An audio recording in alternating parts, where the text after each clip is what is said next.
Hello and welcome to our talk show Erasmus, eSafety and Digital Competence. I am Ludwig and this is my co-host. I'm Bella and these are our lovely guests, so if they can introduce themselves.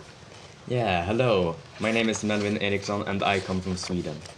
Hello, my name is Katerina Tremusi and I am from Greece. Hi, I'm Giovanni Vestrini and I'm from Italy.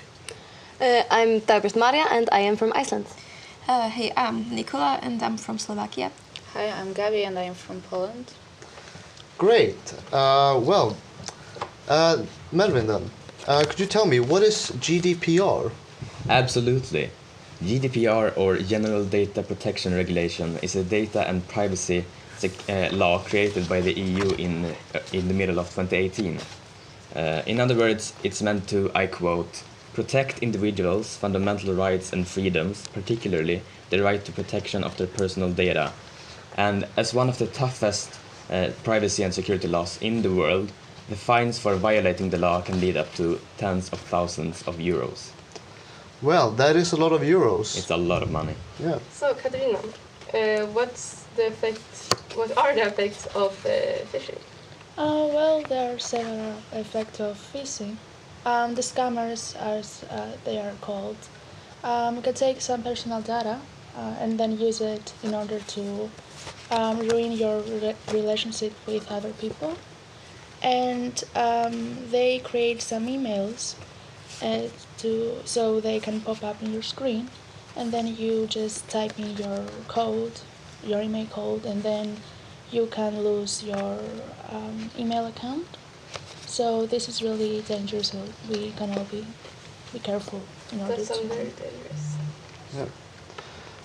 Yeah. But Giovanni, can you tell me why does GDPR and phishing exist? GDPR exists in order to protect people's data and their privacy, like avoiding the leak of personal data. Phishing exists, it's like an enemy of GDPR, we can say. It exists to steal people's data in order to use it to obtain something in exchange, like, for example, blackmail the people who got their data stolen, like humiliate them online, or a bunch of other illegal things. Yeah. We have some clips here to show you about the GDPR, phishing, and also grooming.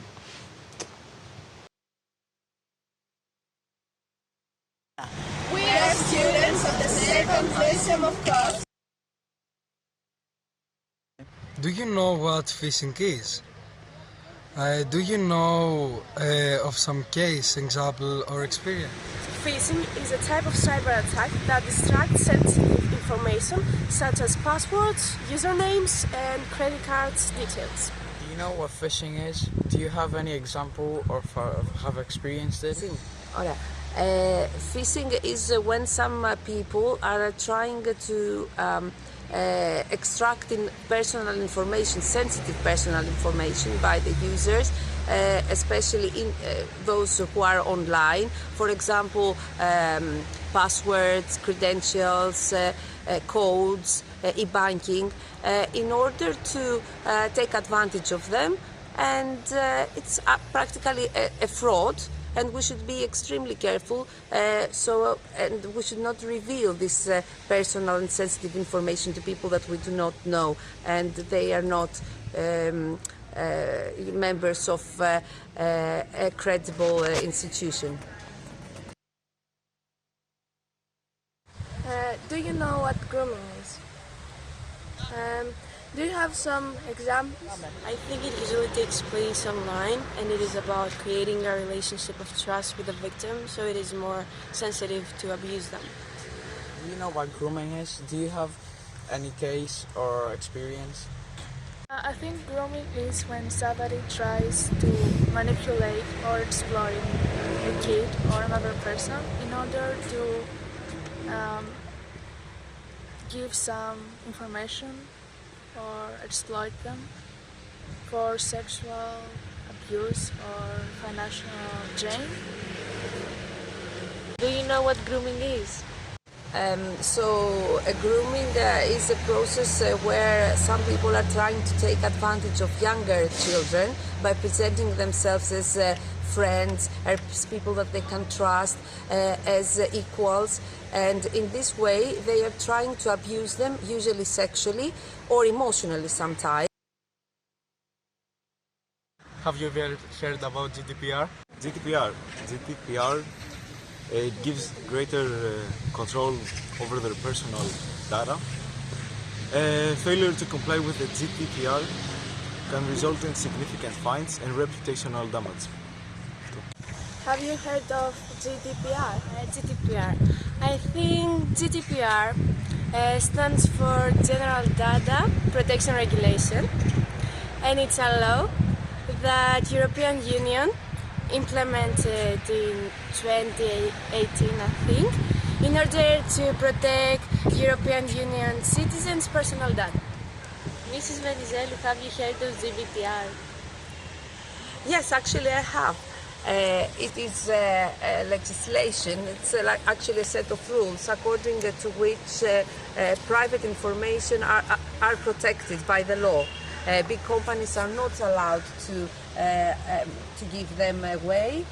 There is a specific legislation for that. Yeah, now we're going to move on to our next topic, internet addiction. So Daba, why is internet addiction so common among young people? Internet addiction most often starts as a form of habit, and many factors play into it forming into an addiction. It can be such as genetics, environment, and mental health. People often start using it as a form of escape from the real world, because it can be because of loneliness or mental health problems. Also, increased usage of the internet leads to more internet addictions amongst people. In upbringing of little kids also have started forming internet addiction really young, because parents start using internet as an escape route. They start giving their kids iPads and something to watch just to distract them and get away from parenting them. In Iceland, internet addiction is really common, and it is often linked to the cold weather we have. Kids go inside, and to find something to do, they often seek to their phone or the internet to watch something or distract themselves. So that is why it's very common in Iceland, at least. Yeah, very interesting. Nicola, what are the side effects of internet addiction? Okay, so I think it's good to know basic internet knowledge, but to a certain extent, when it turns to an addiction, it's always bad. Some side effects could be lack of sleep or some poor eating habits, which could lead to various eating disorders, and the immune system could get weak, and or some different mental illnesses such as depression or anxiety or OCD. And when it turns to this certain point, some relationship with your family and friends might get exhausting, and you start avoiding them. Yeah. All right, then we have our last one, and it's Gabby. So how do you prevent internet addiction? I think that if you feel that you're addicted, it is important just to seek for professional help. But if you want to just limit the usage of internet, I think the best idea is just to switch on the airplane mode, for example, on your phone for some time, and maybe just install some apps which will help you to limit it in some extent. And I think that also maybe uninstall some apps which take you your free time the most. So, all right. Well. Yeah. Some very interesting points we've had there. Now we're going to show some clips of internet addiction.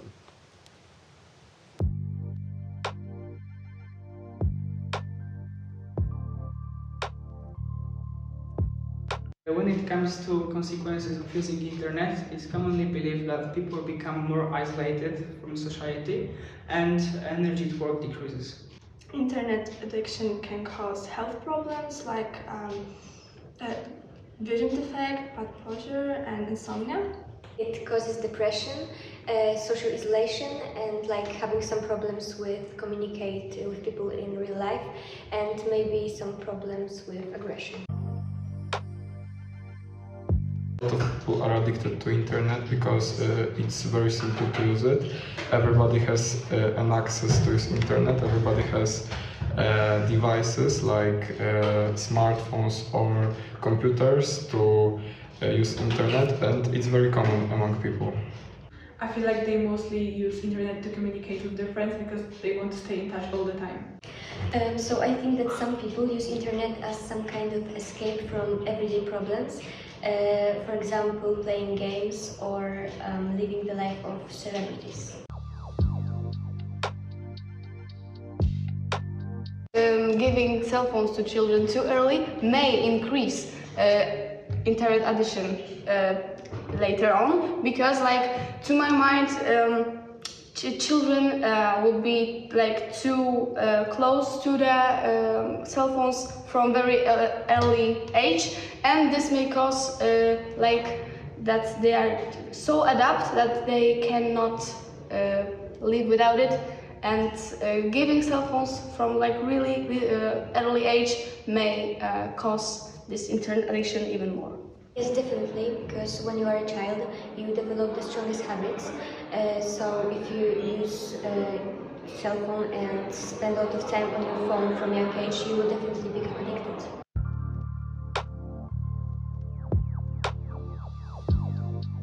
Because people don't want to miss anything, and if something new comes up, they want to be the first ones to know. I don't want to miss any events or messages from my friends, and I think it's more entertaining than learning or just doing my duties. I believe that during the school year it might be difficult for some people to give up their phone, but during, for example, summer or winter holidays, everyone should be able to do that. I believe it will be very hard and challenging, but very satisfying after accomplishing that. I think it will be really hard to give up living for a week.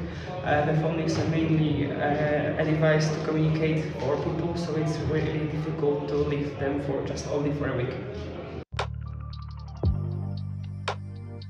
To reduce my time in front of the screen, I try not to use social media all the time, use an application for measure my time in front of the screen, and also keep my phone in one place for a long time and not keep it in my pocket.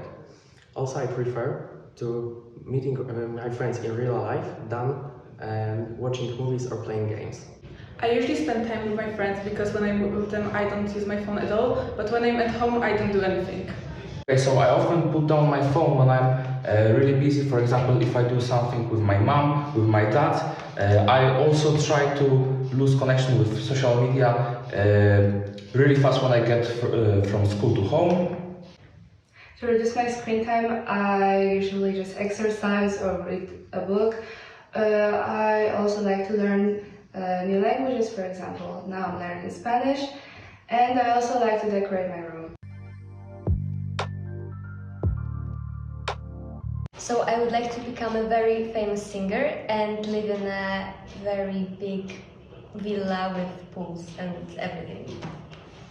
I would like to get $1 billion and Cristiano Ronaldo's autograph. So I would like to get in return definitely some money, but the biggest thing I would like to get if I would have never used my social media ever again, I would definitely want to have some kind of communicator to keep in touch with my friends. Before social media were created, people could still keep in touch with each other and didn't miss so many things. That's why I think our world without social media would be as good as theirs, because it could also decrease chances of serious mental illnesses among young people. So I think that even though social media might cause some problems, I don't think that world would be better without them, because it's the fastest way to spread information, and there are many entertainment stuff, so that's my opinion about that. The world would be better because people would live in reality, not in fiction.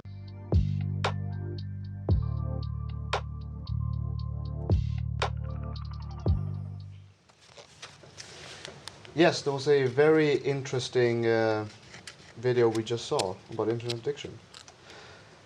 And that is it for today. We would like to thank our lovely guests here for coming, and also you lovely viewers for watching. I hope you all have a lovely rest of your day, and good night, everybody.